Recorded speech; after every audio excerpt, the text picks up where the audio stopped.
ഇങ്ങനെ പുറത്തിറങ്ങി കാറ്റുകൊണ്ടിട്ട് എത്ര നാളായി? ജാമ്യത്തിൽ ഇറങ്ങിയിട്ടും ജയിലിൽ കിടക്കുന്ന അനുഭവമായിരുന്നു. ആ വീട്ടിൽ കിടന്ന് നരകിച്ചു. പോലീസിന്റെ കണ്ണിൽപ്പെടുന്നതിന് മുമ്പ് വീട്ടിലെത്താം.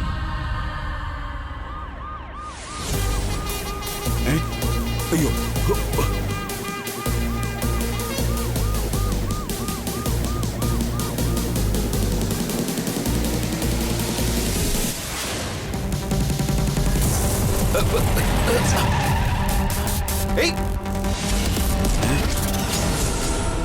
ചന്ദ്രശേഖർ, നീ തീർന്നടാ.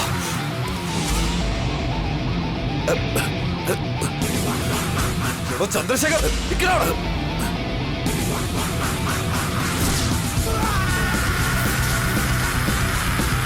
ചന്ദ്രശേഖർ, നിൽക്കാൻ.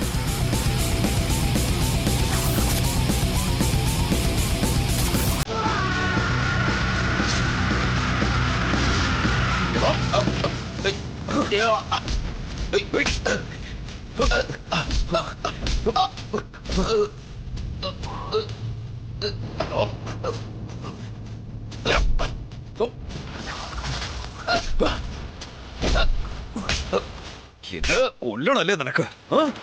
എന്റെ വീട്ടിൽ കയറി വരും അല്ലേ? എന്ത് ധൈര്യം ഉണ്ടോ നിനക്ക് എന്നെ അറ്റാക്ക് ചെയ്യാൻ? നടക്കണം. നീ കിടക്കേണ്ടതേ ജയിലില്ല. ഓടാ, നിന്നെ വെറുതെ വിട്ട ശരിയാവില്ല.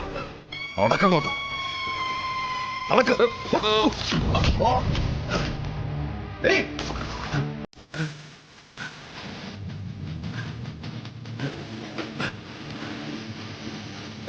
ചന്ദ്രശേഖർ,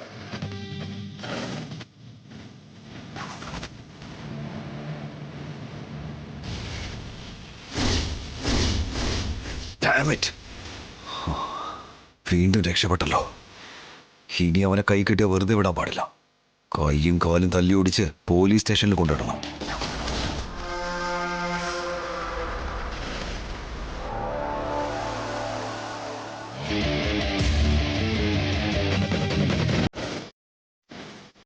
അബിയും എന്നോട് പ്രതികാരം ചെയ്യാൻ നോക്കുകയാണല്ലോ. ഒരിക്കൽ കൂടി കൈ കിട്ടിയ കൊന്നുകളയും. ഒളിവിൽ പോകുന്നതാ നല്ലത്.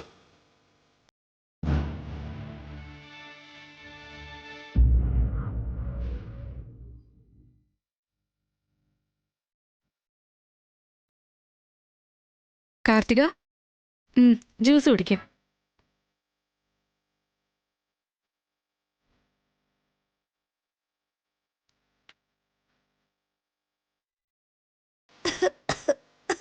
പതുക്കെ പതുക്കെ കുടിക്കുക. അയ്യോ,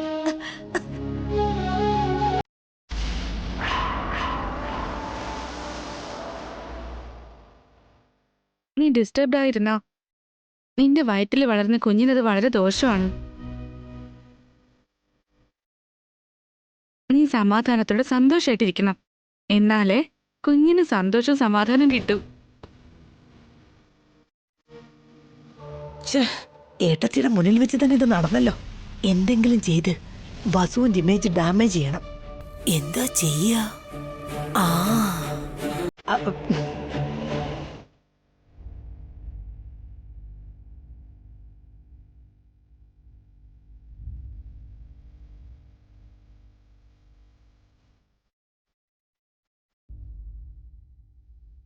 വരൂ അമ്മേ, ബ്രേക്ക്ഫാസ്റ്റ് കഴിക്കാം.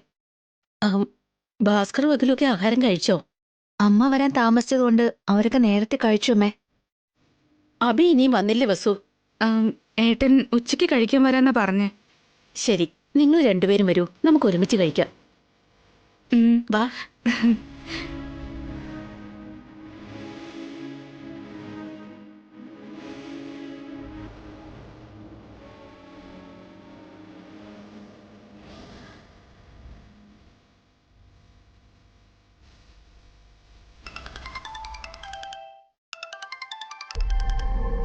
ആന്റി എന്തിനാ വീട്ടിൽ വെച്ച് എന്നെ ഫോൺ ചെയ്യുന്നത്? ഹലോ. നീ ഒന്നും മിണ്ടണ്ട, ഞാൻ പറയുന്നത് പോലെ ചെയ്യ്.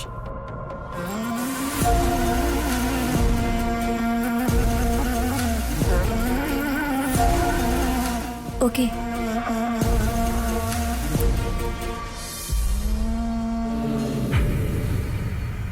വാ എടുത്തി വന്ന് കഴിക്കേ. ഏടത്തിക്ക് വേണ്ടിയാ ഞാൻ വെയിറ്റ് ചെയ്തത്.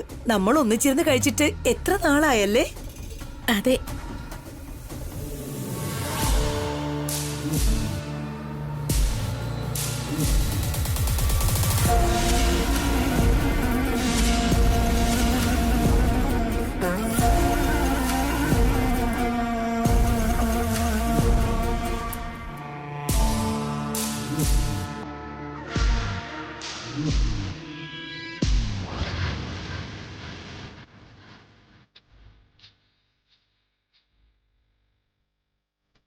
വസുവേടത്തി,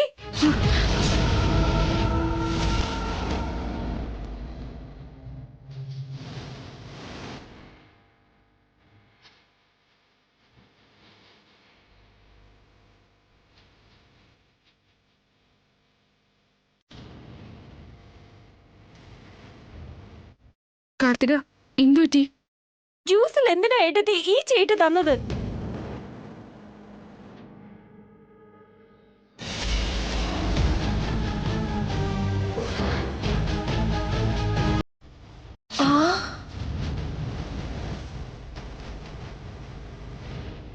ഈച്ച വീണ ജ്യൂസ് കുടിച്ചാ എന്റെ ബേബിക്ക് എന്താ സംഭവിക്കുക? എന്ത്? ജ്യൂസിൽ ഈച്ച വീണെന്നോ? എന്താ വസു ഇത്? അവളുടെ കുഞ്ഞിനെ ഇല്ലാണ്ടാക്കാൻ പോവാ? എന്താ ഇളയമ്മ ഇത്? വസു എന്തിനാ അങ്ങനൊക്കെ ചെയ്യുന്നേ?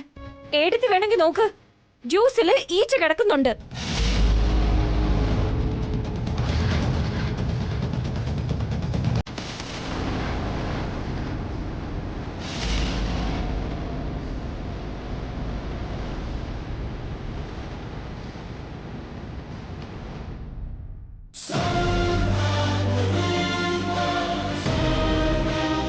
എന്താ വസു, സൂക്ഷിച്ചു കൊടുക്കണ്ടേ? ഞാൻ നോക്കി തന്നെയാ കാർത്തികയ്ക്ക് ജ്യൂസ് എടുത്തു കൊടുത്തേ. ജ്യൂസില് ഈച്ച എങ്ങനെയാ വീണതെന്ന് അറിയില്ല അമ്മ. അറിയാതെ വീണതാണെന്ന് തോന്നുന്നു. അറിയാതെ ഒന്നല്ല, വേണോന്ന് വെച്ച് തന്നെയാ കൊടുത്തത്. വേണോന്ന് വെച്ച് എന്തിനാ കൊടുക്കുന്ന ഏട്ടത്തി? അറിയാതെ വന്നതായിരിക്കും. വസു, ആ ജ്യൂസ് കളഞ്ഞിട്ട് വേറെ കൊണ്ടുവാ.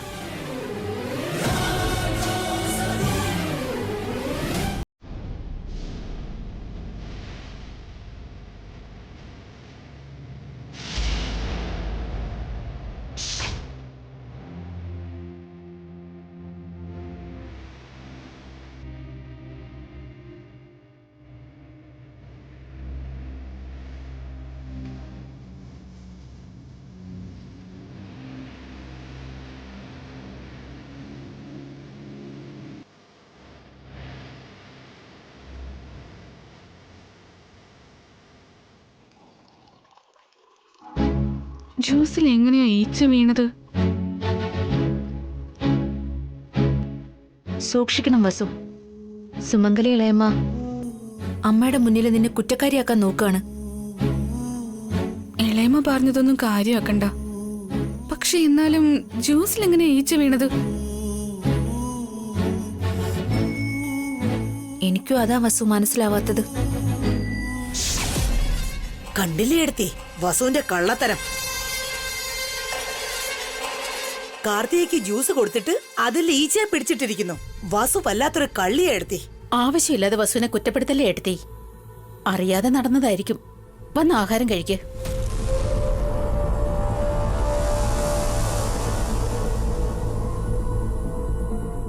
എന്താ ആന്റി, നമ്മൾ ഇത്രയൊക്കെ ചെയ്തിട്ടും അമ്മ വിശ്വസിക്കുന്നില്ലല്ലോ. വസുവിനോട് നിന്റെ അമ്മായിക്കുള്ള വിശ്വാസം അത്രമാത്രമുണ്ട്. ആ വിശ്വാസം അത്ര പെട്ടെന്നൊന്നും പോകില്ല. ഇതുപോലെ കുറേശ്ശെ കുറേശ്ശെ വസുവിന്റെ മേൽ കുറ്റങ്ങൾ ചാർത്തി വഴക്കടുപ്പിച്ച് അമ്മായിയുടെ മനസ്സ് മാറ്റി വസുവിനോട് വെറുപ്പുണ്ടാക്കണം.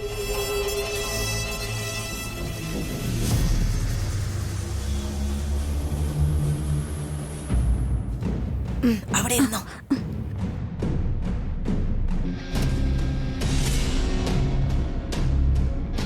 ഇതാ കാർത്തിക ജ്യൂസ്. അന്നേരം ജ്യൂസിൽ എങ്ങനെയാ ഈച്ച വീണതെന്ന് എനിക്ക് സത്യമായിട്ട് അറിയില്ല കാർത്തിക. വീണത് ഞാൻ ശ്രദ്ധിച്ചില്ല. സോറി കാർത്തിക. ചെയ്യേണ്ടതെല്ലാം ചെയ്തിട്ട് സോറി പറഞ്ഞിട്ട് എന്താ പ്രയോജനം? നിനക്ക് എന്തെങ്കിലും ബുദ്ധിമുട്ടുണ്ടെങ്കിൽ പറ, കാർത്തികയുടെ കാര്യം ഞാൻ നോക്കിക്കോളാം.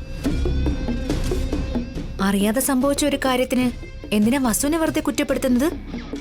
വസുവിനെ നീ നന്നായിട്ട് സപ്പോർട്ട് ചെയ്യുന്നുണ്ട്. കാർത്തികയെ നിന്റെ അനിയത്തിയാ, അത് മറക്കരുത്.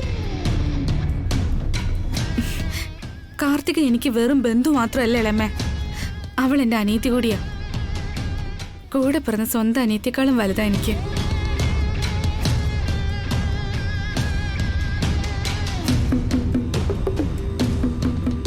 പുറത്തങ്ങനെയൊക്കെ പറയും.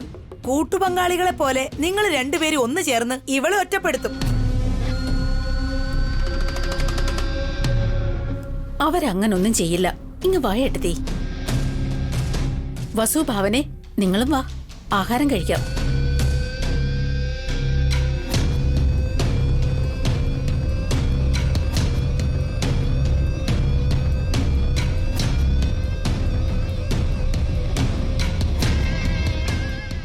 ജ്യൂസ് കുടിച്ചിട്ട് നീ റൂമിൽ പോയി റെസ്റ്റ് എടുത്തോ. അടുത്തത് എന്താ ചെയ്യേണ്ടതെന്ന് ആലോചിച്ചോ. എങ്ങനെയെങ്കിലും വസുവിനെ നമ്മൾ ഒറ്റപ്പെടുത്തിയേ പറ്റൂ.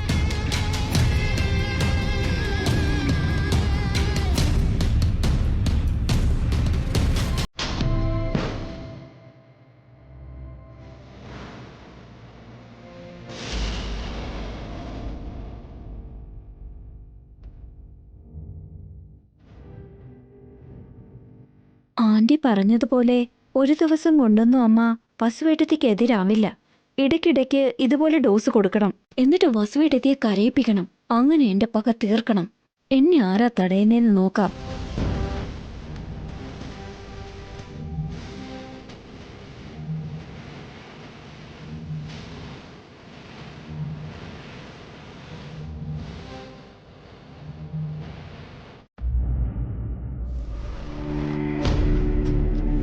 കാർത്തികയെ അങ്ങനെയൊന്നും വിടാൻ പാടില്ല.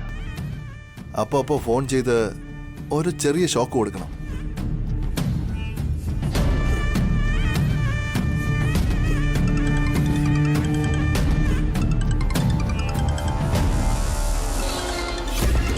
ഇവൻ എന്തിനാ ഇപ്പൊ എന്നെ വിളിക്കുന്നേ? ഹലോ, എന്ത് ചെയ്യുന്നു ഹണി? ഞാൻ നിന്റെ ഹണിയൊന്നും അല്ല, കാർത്തിക. നീ എനിക്ക് എന്ന് ഹണിയല്ലേ ഡാർലിംഗ്? എന്നെ അങ്ങനെ വിളിക്കരുത്. എന്താ, നിന്റെ അടുത്ത് ആരെങ്കിലും നിൽക്കുന്നുണ്ടോ? നീയും ഞാനും തമ്മിൽ എന്ത് റിലേഷനാ ഉള്ളത്? എന്താ ഇല്ലാത്ത? നിന്റെ വയറ്റില് വളരുന്ന കുഞ്ഞിന്റെ അച്ഛൻ ഞാനല്ലേ ബേബി? വീണ്ടും വീണ്ടും അത് തന്നെ പറയണ്ട. നീ മറന്നു പോകാതിരിക്കാൻ ഓർമ്മിപ്പിക്കുന്നതല്ലേ ഹണി? എന്തിനാ വിളിച്ചത്? നിനക്ക് സുഖമാണോ എന്നറിയാൻ വേണ്ടി വിളിച്ചല്ലേ.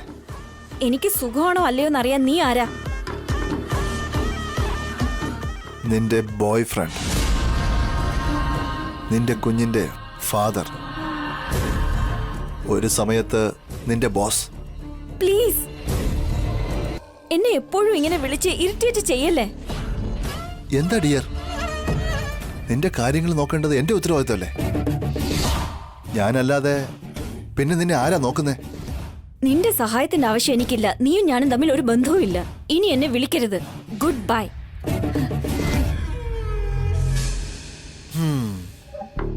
നീ ഗുഡ് ബൈ പറയുമ്പോൾ അത് കേട്ടു പോകാൻ ഞാനൊരു ഗുഡ് ബോയ് അല്ല മോളെ, ബാഡ് ബോയ്. നിന്നെ ഞാൻ ടോർച്ചർ ചെയ്തുകൊണ്ടേയിരിക്കും. നിന്നെ മുൻനിർത്തി ആ അഭിറാമിന്റെ അവസാനം കാണുന്നത് വരെ നിന്നെ ഞാൻ ഇങ്ങനെ കൊണ്ടുപോകും. ഇവന്റെ ടോർച്ചർ എനിക്ക് സഹിക്കാൻ പറ്റുന്നില്ല.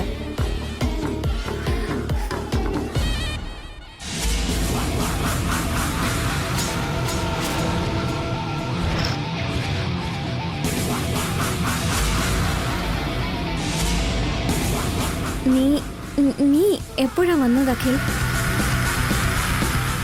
നീ ഇവിടെ എന്ത് ചെയ്യായിരുന്നു? അത് ആദിത്യനോട് നീ വീണ്ടും സംസാരിക്കല്ലേ? ഞാനല്ല അവനെ വിളിച്ചത് അഖിൽ, അവനാണ് വിളിച്ചത്. നീ ജോലി റിസൈൻ ചെയ്തല്ലേ, പിന്നെ എന്തിനാ വിളിക്കുന്നേ? ഏതോ ഫയലിനെ കുറിച്ച് ചോദിച്ചതാ. ഫയലിനെ പറ്റിയാണോ അതോ നിന്റെ കുശലാന്വേഷണം നടത്തുമായിരുന്നോ?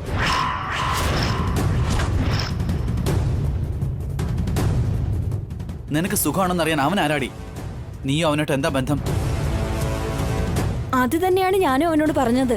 ഇനി എന്നെ വിളിക്കരുതെന്ന് ഞാൻ പറഞ്ഞു. അവന്റെ നമ്പർ വേഗം ബ്ലോക്ക് ചെയ്യ. വേറെ ഏതെങ്കിലും നമ്പറിൽ നിന്ന് വിളിക്കണമെങ്കിൽ എന്നോട് പറയണം. അവന്റെ കാര്യം ഞാൻ നോക്കിക്കോളാം. ശരി അഖിൽ, പറയാം. ഞാൻ അറിയാതെ നീ അവനോട് സംസാരിച്ചാലുണ്ടല്ലോ. ഞാൻ സംസാരിക്കേയില്ല. ഇപ്പൊ തന്നെ അവന്റെ നമ്പർ ബ്ലോക്ക് ചെയ്തേക്കാം.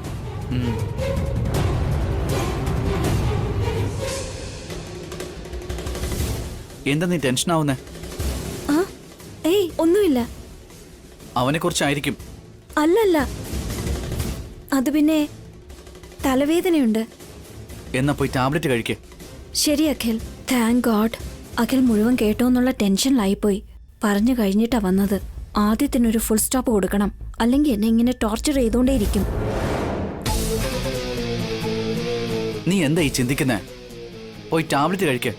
ചെല്. കാർത്തികയ്ക്ക് എന്തോ ഒരു ടെൻഷനുണ്ടല്ലോ. എന്തോ സംഭവിച്ചിട്ടുണ്ട്. അതെന്തായിരിക്കും?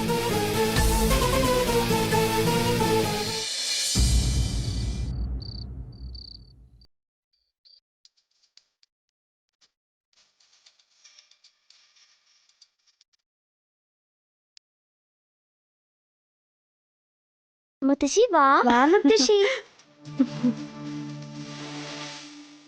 അമ്മേ ഇരിക്കമ്മേ.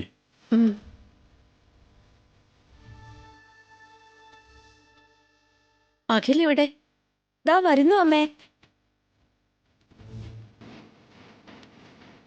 അഖിലിന്റെ കാര്യങ്ങളൊക്കെ അവന്റെ ചേട്ടന്മാര് നോക്കിക്കോളും. നീ വെയിറ്റൊന്നും എടുക്കാനും പാടില്ല, തള്ളാനും പാടില്ല. എടുത്തി സാമ്പാർ വേണമെന്ന് പറഞ്ഞിരുന്നു. ഉണ്ടാക്കിയായിരുന്നോ? ഉണ്ടാക്കിയിട്ടുണ്ടാക്കിയ നീ പറഞ്ഞാ ഉണ്ടാക്കാതിരിക്കോ? നല്ല ചോട് സാമ്പാർ റെഡി.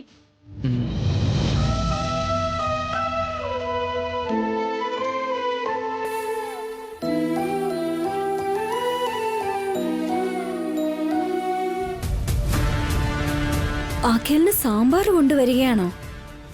വസുവിടത്തി എന്റെ കാലുകൊണ്ട് തട്ടി ആ സാമ്പാർ മുഴുവനും അമ്മയുടെ ദേഹത്തേക്ക് വീഴ്ത്തണം. അപ്പൊ അമ്മ ഏട്ടത്തേക്ക് നല്ല വഴക്ക് കൊടുക്കും. എന്നെ വിളിക്കാതെ നിങ്ങൾ മാത്രം ഇരുന്ന് കഴിക്കുക. അയ്യോ ഇളമേ. ഏട്ടത്തി,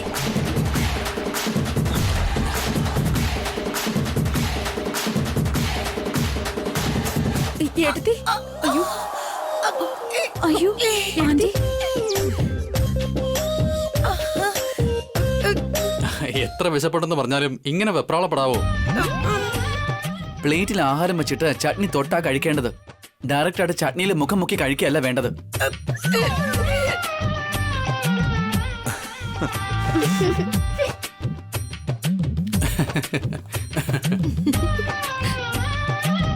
ഈ ചട്നി മുഖമുള്ള മുത്തശ്ശി, ചട്നി മുഖമുള്ള മുത്തശ്ശി. അനു, അങ്ങനെ പറയരുത്.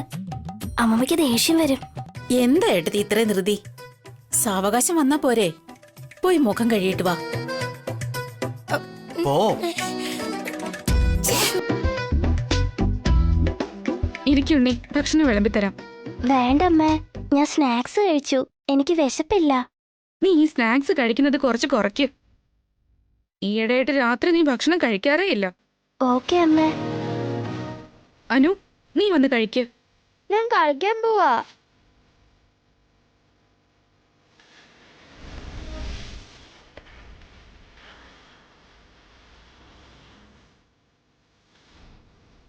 Sorry aunty. കഴിച്ചു കഴിഞ്ഞതിന് ശേഷം ഞാൻ നിന്നെ കണ്ടോളാടി.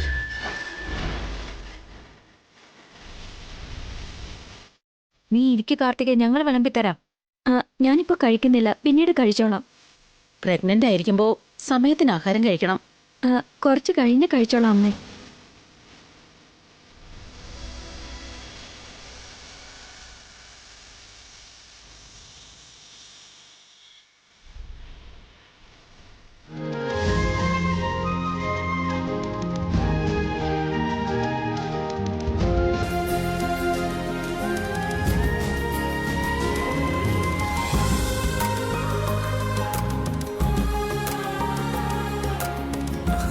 എന്താ അമ്മേ ഭക്ഷണം കഴിക്കാതെ എല്ലാരെയും നോക്കിക്കൊണ്ടിരിക്കുന്നു?